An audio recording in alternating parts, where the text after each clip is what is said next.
Rimi story লাইনে আপনাদের সবাইকে স্বাগতম। শুরু করছি আরেকটি উপন্যাস, চিত্রচিরিত চৈত্রমাস। লিখেছেন মম সাহাব। চাঁদনি আপার দেবর আমার বুকে হাত দিয়েছে। আপা, আমি খুব ব্যথা পেয়েছি জানো। কি বিশ্রী ছোঁয়া।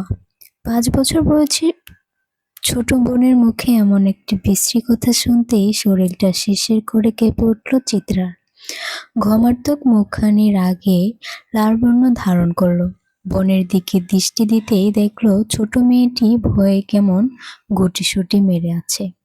তাড়াতাড়ি বোনকে নিজের দুহাতে আগলে নিল সে। হতভম্ব কণ্ঠে বলল, দেখি তো আমার চেরি সোনা, জামাটা একটু সরা। আপা একটু দেখি। সবচেয়ে নিকটতম ভরসার স্থান পেয়ে বাচ্চাটি নির্দ্বিধায় জামা সরালো। জামা সরাতে আটকে উঠল চিত্রা। কেমন লাল হয়ে গেছে মেয়েটার সাদা ধবধবে চামড়াটা। কি ভীষণ বিশ্রীভাবেই না ছুঁয়েছে এতটুকু বাচ্চাটাকে। ভাবতেই ঘৃণার টাইটুম্বর হয়ে গেল চিত্রার শরীরের প্রতিটি শিরা উপশিরা। খেপে উঠল সে।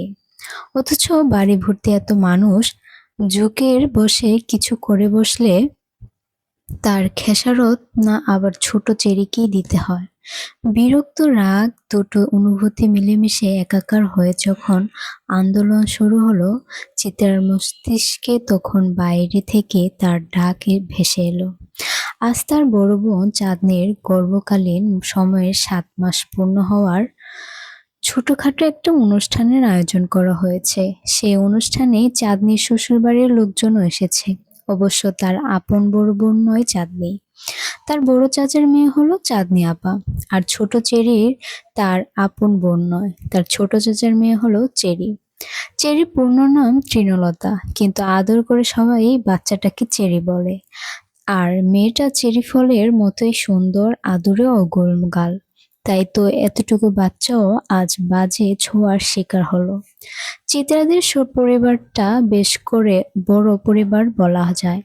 চিত্রার মা বাবা, বড় চাচা চাচি, ছোট চাচা চাচি, চিত্রার আপন বড় ভাই তুহিন, বড় চাচার ছেলে দুজন দিহান আর তিশান, ফুপি আর ফুপির একমাত্র ছেলে, বাড়িতে সবচেয়ে ছোট সদস্য অনয়, চেরির আরেকজন বড় বোন, যে চিত্রারও বড়, ওহিয়াপা এবং চিত্রা নিজে। চাঁদনিও বড় চাচার মেয়ে, কিন্তু তার বিয়ে হয়েছে বিধায় তাকে এই পরিবারের দলে আর টানা হয় না, কারণ সে এখন অন্যের ঘরে। একমাত্র চাঁদনির বিয়ে হওয়ার ফলে এত বড় পরিবার একমাত্র সদস্য কমেছে। আপা, আম্মু শুনলে তো আমায় বকবে, তাই না? আমি তো বলে এত দুষ্টামি না করতে, অচেনা কারোর সাথে না খেলতে। আমি কিভাবে জানবো ওই ভাইয়াটা আমাকে চকলেটের কথা বলে এমন ব্যথা দিবে, অন্ধকারের ঘরে ডেকে নিয়ে যাবে খারাপ কাজ করার জন্য। আমি আর দুষ্টুমি করব না আপা। চেরির এমন অসহায়ত্ব দেখে বুক ভরা করে কান্না এলো চিত্রার। বয়ঃসন্ধির বয়স তো, তাই আবেগের স্রোতে কান্নাটাই আসে প্রথমে। কিন্তু সে কাঁদবে না মেয়েটার সামনে, তাহলে মেয়েটা আরো বেশি ভয় পেয়ে যাবে। কণ্ঠনালীতে আটকে থাকা কান্নার স্রোতটা গিলে ফেলে চিত্রা খুব কষ্টে মুখে হাসি ভাব ফুটিয়ে বলল, কেন খেলবে না তুমি? হ্যাঁ, অবশ্যই খেলবে। আপা আছি না তোমার সাথে, কেউ কিছু করবে না। আর দেখো, তুমি কেবল আপ ওই পজা ভাইয়াটার রুমের সামনে আর যাবে না, কেমন? মনে থাকবে তো? অবুঝ চেরি ডানে বামে মাথা নাড়ালো। কি নিষ্পাপ ছোট মুখখানাটা, টানা টানা মায়া মায়া দুধ চোখ বাচ্চাটার। অনেক ফর্সা, আর স্বাস্থ্য ভালো হওয়ায় ভীষণ আদরে লাগে মেয়েটাকে। আর এই ছোট্ট মেয়েটার শরীরে হাত দিতে নাকি বাঁধেনি ওই লোকটার। কিছু তো একটা ব্যবস্থা করতে হবে, এত সহজে তো আর ছাড়া যাবে না। অবশ্য বোনের মুখখানা ধুয়ে দিয়ে সুন্দর করে চুলগুলো বেঁধে দিল চিত্রা। কান্না করতে করতে লাল হয়ে গেল বাচ্চাটার মুখ। পারে না যেন বুকের সবকটু স্নেহ ঢেলে দিয়ে মেয়েটার তরে। চেরিকে তৈরি করিয়ে চিত্রা নিজেও গোসল করে এলো। মাত্রই কলেজ থেকে এসেছিল সে। সামনে উচ্চ মাধ্যমিক পরীক্ষা তার, তাই এখন নির্বাচনী পরীক্ষা অনুষ্ঠিত হচ্ছে কলেজের। সে সুবিধেই বাড়িতে অনুষ্ঠান থাকা সত্ত্বেও তাকে কলেজে যেতে হয়েছিল। সে অবশ্য তত উন্নত শ্রেণীর ছাত্রী নন। কোনো মতে সলনসই রেজাল্ট হলেই সে সন্তুষ্ট। ভদ্রের উৎপত্ত গরমে পরিবেশ উৎপত্ত, আর সেই গরম নিয়ে এসে হুট করে এমন ঘটনার সম্মুখীন হওয়াতে বিরক্তিতে তেতো ভাব চলে এলো তার শরীরে। গোসল করার আপাতত কিছুটা শান্তি মিলছে। গোসল করে লাল টকটকে একটা থ্রি পিস পরল চিত্রা। অতঃপর চেরির হাত ধরে বাড়ির বাগানের দিকে এগিয়ে গেল। মূলত অনুষ্ঠানটা সেখানে। বিরাট আয়োজন করা হয়েছে চাঁদনির জন্য। কত রকমের খাবার যে আয়োজন করা হয়েছে তা হিসেব করেও শেষ করা যাবে না যেন। চিত্রা ছুটে এসে ধপ করে তার আপুর পাশ ঘেঁষে বসে পড়ল। চিত্রাকে দেখে ভারী পেটের গোলগাল ভরসা ধপধপে চাঁদনি মুচকি হাসলো। বাম গালটা টেনে দিয়ে বলল, কই ছিলি চিতাভাগ? এতক্ষণ লাগিয়ে কি পরীক্ষা দিয়েছিস শুনি? পরীক্ষা কি কত সিরিয়াস নেওয়ার মেয়ে তো তুই না? কি ব্যাপার শুনি?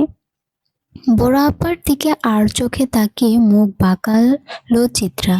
বেশ ভাব নিয়ে বলল, তোমাদের মতন জজ ব্যারিস্টার হওয়ার মতো ছাত্রী হয়তো না, তাই বলে পাস মার্কটা তুলব না? বাবাকে তো চেনো, ফেল করার অপরাধে না আবার জেলে দিয়ে দেয়। নিজের ক্ষমতার যে দাপট দেখায় সে, কথাটা বলে হাসল চিত্রা। মেয়েটা তার বাবাকে বেশ ভয় পায়। একমাত্র নিজের বাবাকে ছাড়া পুরো পৃথিবীকে উত্ত্যক্ত করা ক্ষমতা তার আছে। বাবার সাথে তার যে শীতল একটা যুদ্ধ প্রতিনিয়ত হয় তা সবারই জানা আছে। তবুও নিজের বাবাকে তো আর এমন কথা বলা শোভা পায় না। সেজন্যই চাঁদনি চোখ রাঙালো, ছোট ধমক দিয়ে বলল, এমন বলে না চিতাভাগ, তুই না ভদ্র মেয়ে। হ্যাঁ, আমি কি তা অস্বীকার করেছি? ভদ্র বলেই তো পিছে পিছে বলছি, অভদ্র হলে তো মুখের সামনেই বলতাম। কথাটা বলে ফিরে হাসলো চিত্রা। চাঁদনির চেয়েও রাগে রাগে মুখ করে রাখতে পারল না। চিত্রাটা এমনই, যেখানেই থাকবে সেখানে হাসির মেলা বসবে। চাঁদনি আর চিতার কথার মাঝে চোখের গোল চশমাটা ঠেলতে ঠেলতে হরকপদের ভাজার থালা নিয়ে উপস্থিত হলো অভি। ঘাড় অব্দি চুলগুলো গরমে বেশ বিরক্ত করছে তাকে। ওহের মুখমণ্ডল একটা নিষ্পাপ নিষ্পাপ ভাব থাকে সবসময়, আর মেয়েটা বেশ গম্ভীর। বড় পিতলের থালাটার মাঝে 7 রকমের ভাজাভুজি। বাড়ি থালাটা চাঁদনির সামনে রেখে ক্ষান্ত হলো সে। সব খাবার আপাতত চলে এসেছে। থালাটা রেখে ওড়না দিয়ে নিজের মুখটা মুছে নিল ওহি। চেরিকে নিজের দিকে টেনে নিয়ে ধীরে সরে বলল, তোমার খিদে লেগেছে চেরি? আপা কি তোমাকে খাবার খাইয়ে দিবে? ছোট চেরি ওহির কোমরের দিকে জামা আঁকড়ে ডানে বামে মাথা নাড়িয়ে বলল, বড় আপার খাওয়া হোক, তারপর আমি খাবো। চিত্রা আপা খাইয়ে দিবে। চেরির কথাটা ভালো লাগলো না ওহির। বিরক্তিতে নাক মুখ কুঁচকে বলল, তোমার চিত্রা আপা নিজের খাবার নিজে খেতে পারে না কি যে তোমাকে খাওয়িয়ে দিবে? ওহির কথায় মুখ ভেঙচি কাটল চিত্রা। চেরির দিকে তাকিয়ে মুখ ফুলিয়ে বলল, তোমার মেঝো আপা অনেক খেতে পারে বুঝলে, তাই তো এমন কাঠের লাহান ছোক না। এই চিত্রা কেমন ভাষায় ব্যবহার করিস বাড়িতে? তোর সাথে থেকে চিরো এসব শিখে। ওহির নাক মুখ ছিটকানোর কথা ফিক করে হেসে দিল চিত্রা। হাসতে হাসতে বলল, ছোট আপা তুমি তো শিক্ষক হবে তাই না? তোমার সাথে পারফেক্ট মানাবে সেই পেশা। এখনই তোমার মাঝে একটা মাস্টারানি মাস্টারানি ভাব আছে, সমস্যা নাই, তুমি আমাদের দিয়েই প্রথম প্র্যাকটিসটা করতে পারো। আমরা মাইন্ড করব না। চিত্রের কথার তালে চাঁদনিও হাসলো। ওহি কপাল কুঁচকে দাঁড়িয়ে রইল উত্তরবিহীন। চিত্রার সাথে কথা বলাটাই এক ধরনের বোকামি, আর রুহি বরাবরই নিজেকে ভীষণ চালাক দাবি করে। পুরো বাগান ভর্তি নিজেদের বাড়ির মানুষই গিজগিজ করছে, মাত্র অনুষ্ঠান শুরু হবে। হুট করে কোট প্যান্ট পরা চাঁদনির দেবরটা হাজির হলো। ধপ করে বসে পড়লো চিত্রার পাশে। তাকে দেখতেই ঘুটিয়ে গেল ছোট চেরি। চিত্র হাসি হাসি মুখ অমানিসার ছায়া দেখা দিল। মুখ আধার করে সে চাঁদনির পাশ থেকে উঠে গিয়ে চেরির সাথে দাঁড়ালো। চাঁদনির দেবর মাহিন সবার দিকে তাকিয়ে কেমন হাসলো, গদগদ কণ্ঠে চিত্রার উদ্দেশ্যে বলল, আরে আরে, বিয়ান সাহেবা, উঠে বললেন যে আমার পাশে বসলে কি ক্ষয় হয়ে যাবে নাকি শরীরে? চিত্রার মুখ বাঁকালো, অন্যদিকে তাকিয়ে বলল, আপনার তো অনেক কারেন্ট, যদি শক খেয়ে যাই। চিত্রের এহেন কথায় চাঁদনি কোনো রকমে নিজের হাসি মুখটা বজায় রাখলো। বোনের এমন ভঙ্গির কথা তার যে ততটা পছন্দ হয়নি সেটা প্রকাশ না করার আপ্রাণ চেষ্টা চালালো ভেতরে ভেতরে। চিত্রের বড় ভাই তুহিন এগিয়ে এলো বন্দির দিকে, বেশ গম্ভীর স্বরে বলল, চিত্রা, যা তো একটু ছাদের মরিচ গাছ থেকে কালো কালো কয়েকটা মরিচ তুলে আন। জানিস না চাঁদনির মরিচের ঘ্রাণ পেলেই খুশি হয়ে যায়। যা নিয়ে আয়। ভাইজান বড় আপার পেটে ছোট বাবুটার জাল খেতে পারবে? চিরির প্রশ্ন হাসল তুহিন, মাথায় আদরে হাত বুলিয়ে বলল, হ্যাঁ খেতে পারবে চেরি, ও তো খুব সাহসী বাবু, তাই পারবে। ঝাল না খেলে বড় হবে কিভাবে? ঝাল না খেলে বড় হওয়া যায় বুঝি? এই জন্যই কি বাহার ভাই এত ঝাল খায়? তাই তো বলি বাহার ভাই তো অত বড় কেন? তুহিন মিষ্টি হেসে চেরির গাল টেনে দিল, অতঃপর চোখের ইশারায় চিত্রাকে মরিচ আনার তাগাদ দিল। যেই না চিত্রা যেতে নিবে ততমধ্যেই চিত্রার বড় চাচি হাজির হন। ব্যস্ত কণ্ঠে বললেন, আহা, দুপুর হয়ে এলো যে, অনুষ্ঠান শুরু করতে হবে। চিত্রার মা, যা তো বাহারকে ডেকে আন। এক দৌড়ে যাবি আর এক দৌড়ে আসবি, যা। চিত্রার মাথা দুলিয়ে ছুটে লাগলো ছাদের দিকে। তবে যাওয়ার আগে চেরিকে ছোট আপার সাথে থাকার নির্দেশ দিয়ে গেল ভীষণ সাবধানে। ছাদে টুকটাক সবজি গাছের পাশাপাশি অনেক রকমের ফুল গাছ অবস্থিত। বিভিন্ন ধরনের ফুল সংগ্রহ করাই যেন চিত্রার কাজ।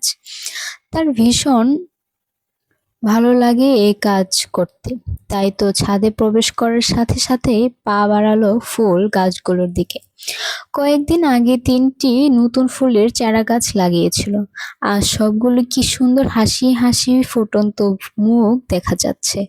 চিত্রা মুগ্ধতা সামলাতে না পেরে পত্রলেখা, মুসন্ধা আর রঙ্গন ফুলের গাছ থেকে একটা একটা করে ফুল ছিঁড়ে নিল। এই ফুলের গাছগুলো ততটা সহজলভ্য নয়। কিছুদিন আগে যখন সে এই দিনটা ফুলের গাছের জন্য হতাশ করেছিল তখনই ছাদে দেখা যায় এই ফুলের গাছ। চিত্রা জানে ভাইজান বা বড় চাচা ছাড়া কেউ এই কাজ করবে না, কারণ তারা দুজনে চিত্রার সকল আবদার পূরণ করার জন্য সর্বদা সচেতন থাকে। আর চিত্রার আবদারটা যেন তাদের কাছে। আনমনে ফুলগুলো মাথায় গুজতেই পেছন থেকে ভরাট পুরুষলালী কণ্ঠে ভেসে এলো, এই মেয়ে, ফুল ছিঁড়ছো কেন? গাছের ফুল গাছেই শোভা পায়, তাকে ছিঁড়ে নিজের চুলে গোছার মধ্যে কোনো মহত্ব নেই। গম্ভীর পুরুষালী কণ্ঠে এমন ধমকে বিরক্ত হলো চিত্রা। সে বিরক্ত ভাব কপাল কুঁচকে ঝেড়ে ফেললো, বলল, গাছটা কি আপনার? আপনার তো না। গাছটা কি তোমার? তোমারও তো না। গাছটা বর্তমানে যেখানে অবস্থানরত, যে মাটির ওপর দাঁড়িয়ে আছে, গাছটা এখন তার। লোকটা যে বরাবরই যুক্তিতে পারদর্শী চিত্রা তা জানে, তাই এই গম্ভীর মানবকে বিব্রত বোধ করাতে কুটিল হেসে বলল, আপনিও তো আমার বাড়িতে অবস্থান করেছেন, তাহলে আপনি কি আমার? প্রশ্ন শুনে লোকটা হাসলেন। চিত্রার মাথায় যে অসৎ বুদ্ধির ছড়াছড়ি সেটা তার ভালোই জানা আছে, তাই 2 আঙ্গুলের মাঝে থাকা সিগারেটটা শেষ টান দিয়ে ধোঁয়াগুলো আকাশের পানে উড়িয়ে কেমন সতর্ক কণ্ঠে বললেন, আমায় জ্বালাতে এসো না মেয়ে, নিজেই জ্বলে যাবে।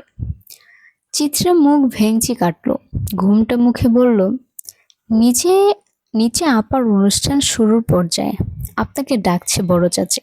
আপনি গিয়ে কি করব? আমি গিয়ে কি করব? তোমার আপা কিভাবে এত খাবার খায় সেটা দেখবো। চিতার পাড়তে বিরক্তি ভাব বাড়ল। মরিচ গাছের দিকে যেতে যেতে বলল, একদম আপনার গাছহারা ভাব আমায় দেখাবেন না। যেতে মন চাইলে যাবেন, না হয় যাবেন না। অনুষ্ঠান তো আর আমার না যে আপনার হাতে পায়ে ধরে নিয়ে যাব। আর তাছাড়া আপনি তো সবসময় বাসায় থাকেন না। আজ আছেন বলেই ডাকছে। আমি গেলে তো তোমার হিটলার বাপ নাক কুচকাবে। যাই, একটু ওনার শিরার উপশিরার বিরক্ত ছড়িয়ে আসি। চিত্রার আর কোনো উত্তর দিল না। মরিচ গাছের দিকে এগিয়ে গেল সে। লোকটার বাউন্ডারি ছন্নছাড়া ভাবটা ঠিক পছন্দ না তার। বাবা মেয়ে এদিকে ভীষণ মিল, দুজনেই এই ছেলেকে দেখতে পারে না। বাহার ভাইয়ের ধপাধপ চলে যাওয়ার শব্দ শোনার গেল। যেতে যেতে বললেন, শোনো মেয়ে, আমি ছুঁয়ে দিলে পরে অকালে যাবে ঝরে, গলে যাবে যে বরফ গলে না। চিত্রা তাকিয়ে রইল লোকটার দিকে। শ্যামলা ছিপছিপে গড়নে লোকটার এমন ক্ষুদ্র ক্ষুদ্র জিনিসগুলো যেন বয়ঃসন্ধির আকর্ষণ। মাথা ভর্তি ঝাঁকড়া চুলের কেমন হলুদে হেলে দুলে পড়ছে। সিগারেট ফুঁকে যাওয়া পোড়া ঠোঁটেও যেন আরেক প্রকারের মাদকতা আছে। পুড়ে যাওয়া গাঢ় খয়েরি রঙের ঠোঁটটাকে বহুরূপী ডালিয়া মনে হয়।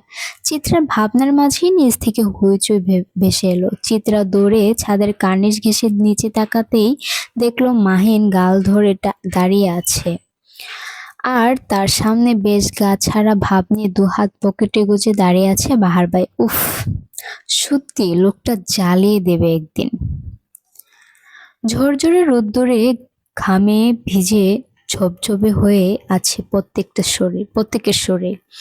সাথে কিংকর্তব্য বিমূঢ় হয়ে গেছে আকস্মিক ঘটনার। ধূপধাপ পা ফেলে ততমধ্যে ছুটে এসেছে চিত্রা। মাহিন গালে হাত দিয়ে অবাক দৃষ্টিতে তাকিয়ে আছে। সে বোধহয় বুঝতে পারছে না চোরের কারণটা কি। তুহিন এগিয়ে এলো প্রথমে। কোনো রকম উচ্চবাচ্য না করে শীতল কণ্ঠে প্রশ্ন করলো, কি হয়েছে বাহার ভাই? মাহিন কিছু করেছে? বাহার ভাই যে ছবে একটা অদ্ভুত কাজ করেছে সেটার কোনো ছাপ তার মুখমণ্ডলে নেই, বরং বেশ স্বাভাবিক কণ্ঠে বললেন, আমি মানুষকে শুধু শুধু কিছু দিই না, জানোই তো। নিশ্চয়ই সে দেওয়ার মতন কাজ করেছে, তাই দিয়েছি। তুহিন মাহিনের দিকে তাকালো। বাহার ভাই সোজাসাপটা উত্তর দেবেন না এটা সে বেশ ভালোই করেই জানে। বাহারের চরিত্রের সাথে সোজাসাপটা উত্তরটা আশা করা এক ধরনের বোকামি। তাই সে দ্বিতীয় প্রশ্নটা মাহিন কি করলো? কি করেছো মাহিন? ততক্ষণে মাহিনেরও হতভম্ব ভাব কেটে গেল। অবাক কণ্ঠে বলল, আমি তো কিছুই করিনি। বাহার ভাই পকেটে হাত গুজে হাসলো, ক্ষীণ হাসি। কিন্তু ততক্ষণে মাহিনের পরিবার খেপে গেল বেশ।